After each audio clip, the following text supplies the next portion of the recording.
The wind over the Missouri prairie carried a sharp bite that spring morning, the kind of wind that made even seasoned farmers pull their coats tighter and keep their heads down. But on a farm just outside Kearney, Missouri, in 1847, a boy named Jesse Woodson James was taking in every sound, every scent, every shift of the landscape. His young life was destined to stretch far beyond those quiet, rolling fields, into the dusty streets of frontier towns, the echoing corridors of war, and eventually, into the pages of American legend. Jesse was born on September 5, 1847, to Robert and Zerelda James, in a household rooted deeply in the Baptist faith. His father was a preacher, but also a man restless in spirit. In 1850, Robert left to join the California Gold Rush. Seeking fortune in the West, he would never return dying. Some say of disease, others whispering it was violence that claimed him. For Jesse, his older brother Frank, and younger sister Susan, that absence left an indelible mark. It was Zerelda, a formidable woman with a sharp tongue and an unshakable will, who had raised them. She was fiercely protective, the kind of mother who would stand toe-to-toe with lawmen, outlaws, or anyone who dared threaten her children. Missouri in the mid-19th century was a place of divided loyalties. It was a border state in the bloody years of the American Civil War, neither wholly Union nor Confederate, and all the more dangerous for it. Neighbors might share a fence one day and be on opposite sides of a battlefield the next. Guerrilla warfare became common here, with raiders striking towns, stealing supplies, and settling old grudges under the smoke of war. Frank James, older by 4 years, was one of the first in the family to be drawn into the conflict. He joined Confederate guerrilla units, and Jesse idolized him. At 15, Jesse himself was drawn into the fray, though he was still more boy than man. The war did not treat him gently. In 1864, Union militia rode up to the James farm looking for Confederate sympathizers. They allegedly tortured Jesse. Some accounts say they whipped him, others that they nearly hanged him, trying to force information about his brother's whereabouts. Whether every detail of that story is true or has been burnished by legend, what is certain is that Jesse emerged from those war years with a fierce hatred for the Union cause and a loyalty to his fellow ex-Confederates that would last his entire life. By the war's end, Missouri was scarred, its economy shattered, its communities bitterly divided. For men like Jesse and Frank, the skills they had learned riding hard, shooting fast, and trusting only a close circle were not easily set aside. And so began the transformation from soldier to outlaw.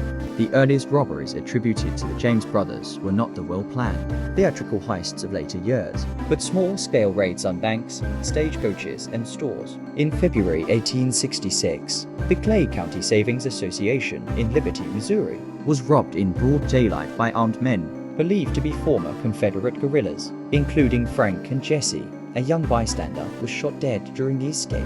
It was one of the first daylight bank robberies in U.S. history, and the audacity of it shocked the nation. But Jesse was not just a thief, he became a storyteller of his own legend. He cultivated an image of himself as a Robin Hood figure, robbing the rich and helping the poor, striking back at corrupt northern interests that had oppressed the South. Newspapers, particularly those sympathetic to ex-Confederates, printed his letters and statements. Some were signed boldly, "Yours truly, Jesse James." In an age before movies or television, the press was his stage, and he played the part well. Throughout the 1870s, the James younger gang Jesse, Frank, and a rotating cast of fellow ex-guerrillas robbed trains, banks, and stagecoaches from Missouri to Minnesota.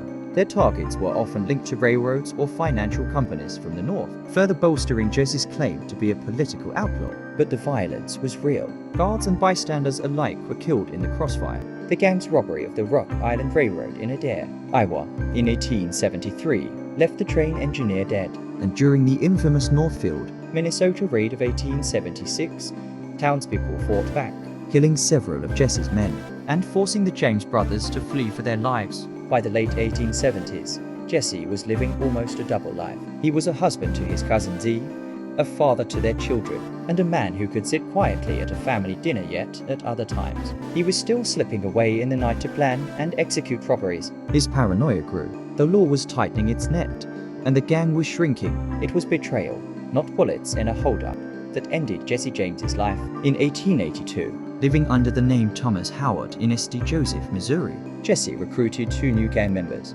Robert and Charles Ford. He trusted them enough to let them into his home. On the morning of April 3rd, Jesse walked into his parlor and, seeing a picture frame hanging crooked on the wall, reclined a chair to straighten it. Robert Ford drew his pistol and shot Jesse in the back of the head. Jesse was 34 years old. The news exploded across the nation. Some hailed Ford as a hero, others called him a coward. Public opinion was divided, but the legend of Jesse James was already larger than the man himself. His funeral drew crowds. His grave became a site of pilgrimage, and in the years that followed, dime novels, ballads, and eventually films would cement his image as the most famous outlaw of the American West. Even now, more than a century later, the name Jesse James conjures the smell of gunpowder and the creak of a saddle in the American imagination. He was a man shaped by war, hardened by injustice, and consumed by the dangerous glamour of the outlaw's life, a legend who still rides through history's dust. Thank you for watching Crimes Through Time. If you found this story riveting, hit the like button and subscribe for more dark chapters from history. And tell us in the comments, was Jesse James a hero of the oppressed, or just a ruthless criminal hiding behind a myth? We'll see you in the next episode. Until then, stay curious, stay safe,